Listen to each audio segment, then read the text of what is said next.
आज हम पीएचडी प्रवेश परीक्षा 2018 का राष्ट्रीय आयुर्वेद संस्थान जयपुर का शलाक्य विभाग का पेपर कर रहे हैं। पेज नंबर है 2073। पहला क्वेश्चन है, अष्टांग हृदय के अनुसार कौन सा कर्ण रोग याप्य है? कुचीकर्णक, कर्ण पिप्पली, तंत्रिका या फिर विदारिका? तो कौन सा है? तंत्रिका। कर्ण रोगों में क्या वर्जनीय नहीं है? शीरा स्नान, व्यायाम, घृतपान या फिर तुषार सेवन? तो क्या वर्जनीय नहीं है? घृतपान। भिषक सह रज्ञापि दुर्निवारम किस रोग के लिए कहा गया है? रोहिणी के लिए, अग्निमंथ रोग के लिए, शंखक के लिए, उपयुक्त सभी के लिए? किसके लिए? शंखक के लिए। दृष्टि मंडल नेत्र के आयाम का कौन सा भाग है? 1/7, 1/3, 1/14 या 1/21? तो 1/21। भारत में अंधता की घोषणा के लिए आवश्यक दृष्टि मानदेय है 6/60, 5/60, 3/60 या 4/60? तो कितना है हमारा? 3/60। पक्षम कोप तथा पक्षम शात नाम से दो पक्षम रोग किस ग्रंथकार ने माने हैं? सुश्रुत ने, भाप्रकाश ने, योग रत्नाकर ने या फिर भाप्रकाश और योग रत्नाकर ने? तो किसने? भाप्रकाश और योग रत्नाकर ने माने हैं। परिमलाई तिमिर होता है तो इनमें से कौन सा होता है? प्रकुपित पित्त एवं प्रकुपित रक्त के तेज के संयोग से। जब दोनों चक्षुओं की दृष्टि शक्ति मतलब टोटल रिफ्रैक्शन भिन्न भिन्न हो तो उसे क्या कहते हैं? एनिस्कोनिया, एनिस्कोनिया या फिर एनिसोमेट्रोपिया या फिर एम्ब्लायोपिया? तो क्या बोलते हैं इसको हम? एनिसोमेट्रोपिया। ठीक है, रिवाइज करते हैं। अष्टांग हृदय के अनुसार कौन सा कर्ण रोग याप्य है? तो कौन सा याप्य है? तंत्रिका। कर्ण रोग में क्या वर्जनीय नहीं है? घृतपान। भिषक सहचर्य अद्यापि दुर्निवारम किस रोग के लिए कहा गया है? शंखक के लिए। दृष्टि मंडल नेत्र के आयाम का कौन सा भाग है? 1/21।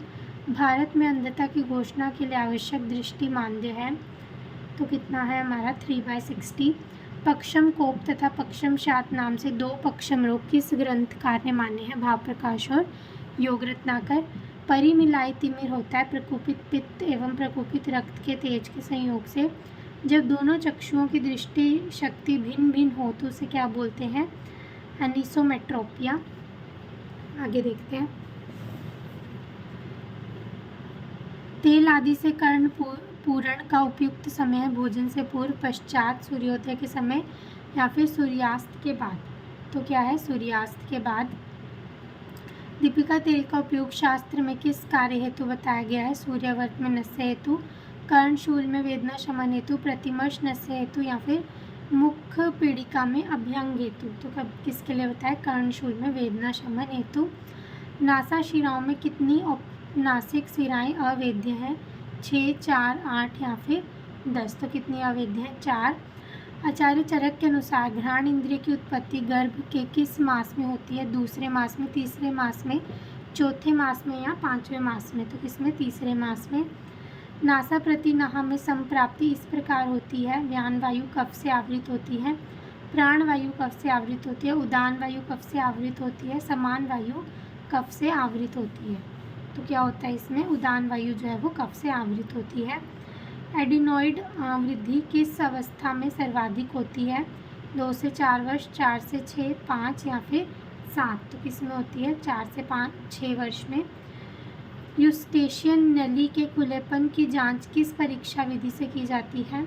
Fistula test, water drinking test, Valsalva test या फिर ऑटोमाइक्रोस्कोपी? इसके द्वारा की जाती है वॉल्सल्वा टेस्ट। सांद्र जल मतलब वाइट्रस का वर्तनांक मतलब रिट्रैक्शन होता है 1.37, 1.33, 1.36 या फिर 1.40? तो कितना होता है हमारा? 1.33। सुपीरियर कॉनकेव किस अस्थि का नाम है? नासा अस्थि मतलब नेजल, झरझर अस्थि, मैक्सिलरी या फिर उपयुक्त सभी? तो क्या आएगा इसमें हमारा? झरझरा अस्थि मतलब इथेमॉइड बोन। किस लसिका में पोटेशियम अधिक तथा सोडियम कम होता है? पैरिलिम्फ, एंडोलिम्फ, कॉर्टिलिम्फ या फिर उपयुक्त वर्णित तीनों में से किसी दो में? क्या तो किस क्या आएगा इसमें? एंडोलिम्फ में कम होता है पोटेशियम और सोडियम। ठीक है, रिवाइज करते हैं। तेल आदि से कर्ण पूरण का उपयुक्त समय है तो कब है हमारा सूर्योदय के बाद। दीपिका तेल का उपयोग शास्त्र में किस कार्य हेतु बताया गया? कर्णशूल में वेदना शमन हेतु। नासा में सिराओं में कितनी औपनासिक सिराएं अवैध हैं? तो 4। आचार्य चरक के अनुसार घ्राण इंद्रिय की उत्पत्ति गर्भ में किस मास में होती है? तो किसमें? तीसरे मास में। नासा प्रतिनाह में संप्राप्ति इस प्रकार होती है। उदान वायु कफ से आवृत होती है। एडिनॉइड वृद्धि किस अवस्था में सर्वाधिक होती है? 4 से 6 वर्ष। यूस्टेशियन नली के खुलेपन की जांच किस परीक्षण विधि से की जाती है? वॉल्सल्वा विधि। सांद्र जल मतलब विट्रस का वर्तनांक मतलब रिट्रैक्शन होता है 1.33। सुपीरियर कॉन्चे किस अस्थि का नाम है? तो किसका है ये? झरझरा अस्थि मतलब इथेमॉइड बोन। किस लसिका में पोटेशियम अधिक और सोडियम कम होता है? तो किस में होता है? एंडोलिम्फ में। आगे देखते हैं।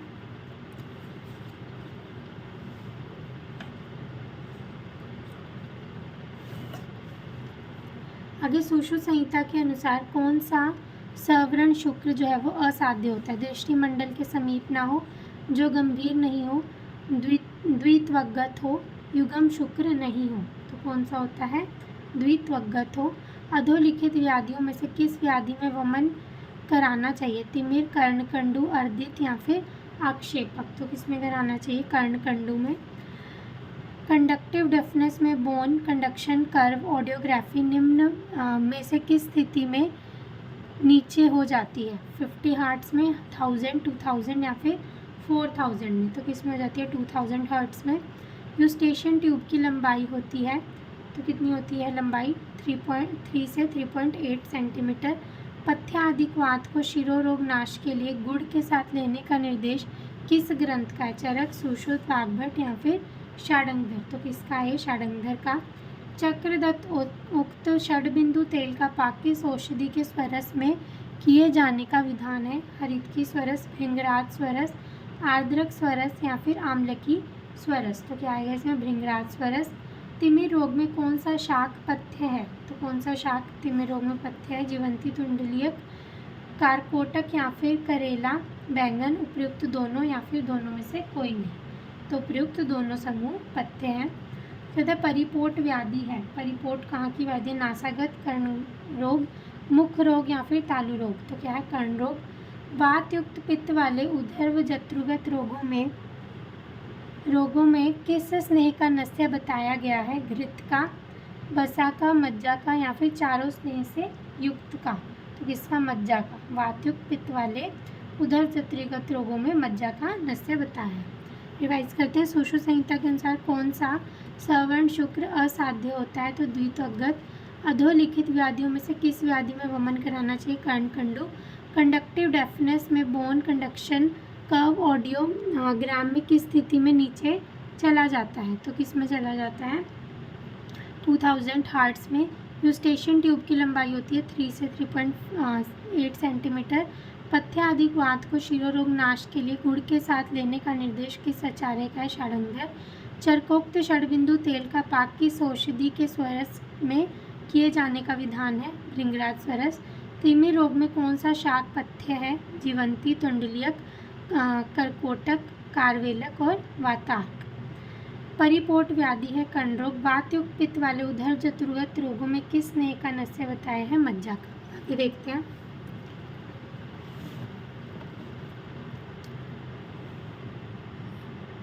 अधिमांस रोग में चिकित्सा हेतु सुश्रुत ने कौन सा शस्त्र कर्म बताया है? छेदन, वेदन, लेखन या फिर आहरण। तो कौन सा बताया है? छेदन।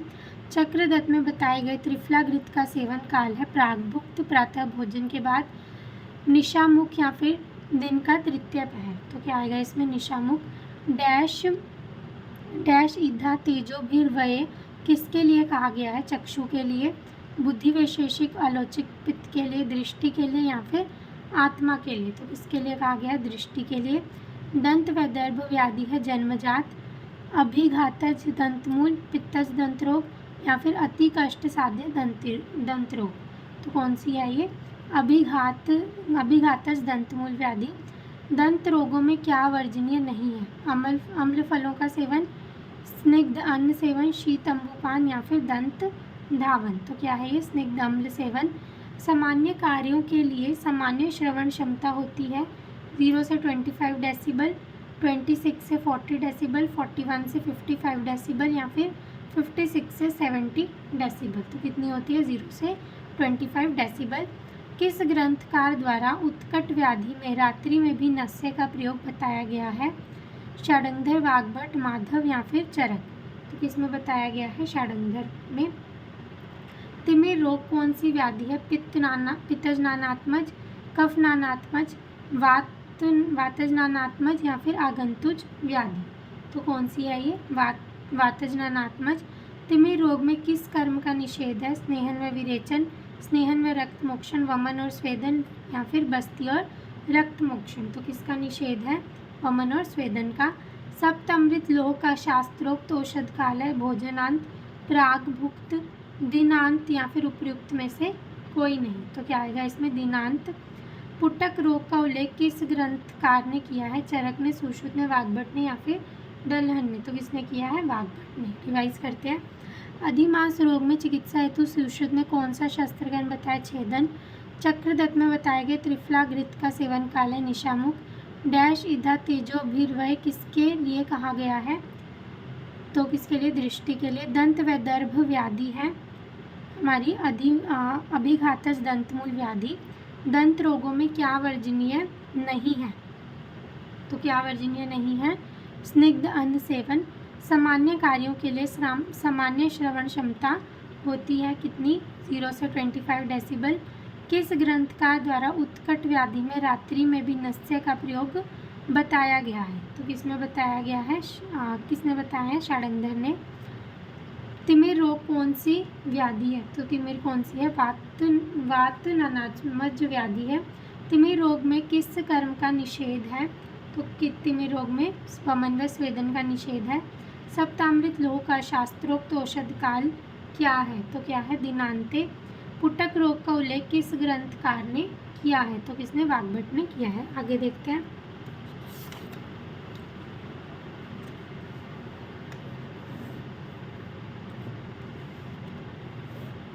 नेत्र अभिघात किस पटल तक पहुंचने पर वर्जनीय है? प्रथम पटल तक, द्वितीय, तृतीय या फिर अधोवर्तम पटल तक। तो कहाँ तक? तृतीय पटल तक।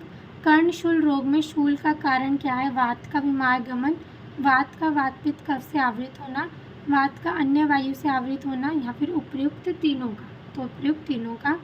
घरेलू सिलाई के लिए कितने प्रकाश की आवश्यकता है? 200 LUX, 400, 600 या फिर 800। तो कितने की है? 600। 15 दिन या 10 दिन में अथवा अकस्मात होने वाले शिरशूल हैं वातिक, अनंतवात, सूर्यवर्त या फिर अर्धाव भेदक। तो क्या है? अर्धाव भेदक। तीव्र रोहिणी जन्य ग्रसनी का शोध प्रायः इस वय में होता है? 1 से 2, 2 से 5, 5 से 7 या फिर 7 से 10। तो किस में होता है? 2 से 5। कर्णश्वेड का कौन सा कारण नहीं है? श्रम, मांसरस सेवन, धातुशय या फिर कषाय भोजन। तो क्या नहीं है? मांसरस सेवन। अष्टांग हृदय के अनुसार अधिमंथे नंत कृष्णम उन्नत शुक्ल मंडलम किस अग्निमंथ का लक्षण है? वातज, पित्तज, कफज या फिर सन्निपातज। तो किसका है ये? कफज अधिमंथ का। कौन सी औषधि सिस्टेमिक कार्बोनिक एनहाइड्रेस को रोकने वाली होती है? पाइलोकार्पिन, टिमिलैल, एसिटोजोलामाइड या फिर उपयुक्त सभी। तो क्या आएगा इसमें? एसिटोजोलामाइड।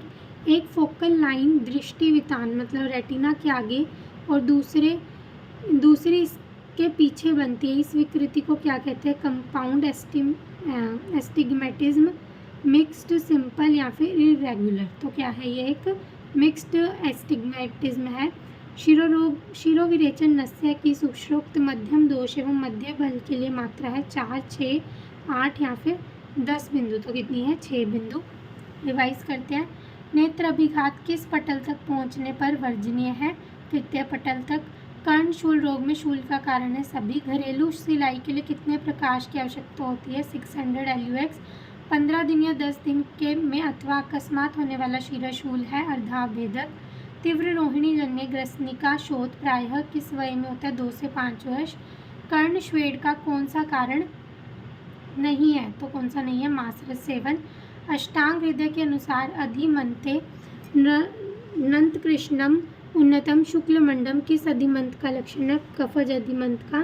कौन सी औषधि सिस्टेमैटिक कार्बोनिक अनहाइड्रेस को रोकने वाली है? एसीटाजोलामाइड। एक फोकल लाइन दृष्टि वितान मतलब रेटिना के आगे और दूसरी पीछे बनती है, उस विकृति को क्या बोलते हैं? Mixed astigmatism. शिरोविरेचन नस्य की सुश्रुत मध्यम दोष एवं मध्यम बल के लिए मात्रा है हमारी 6 बिंदु। Thank you.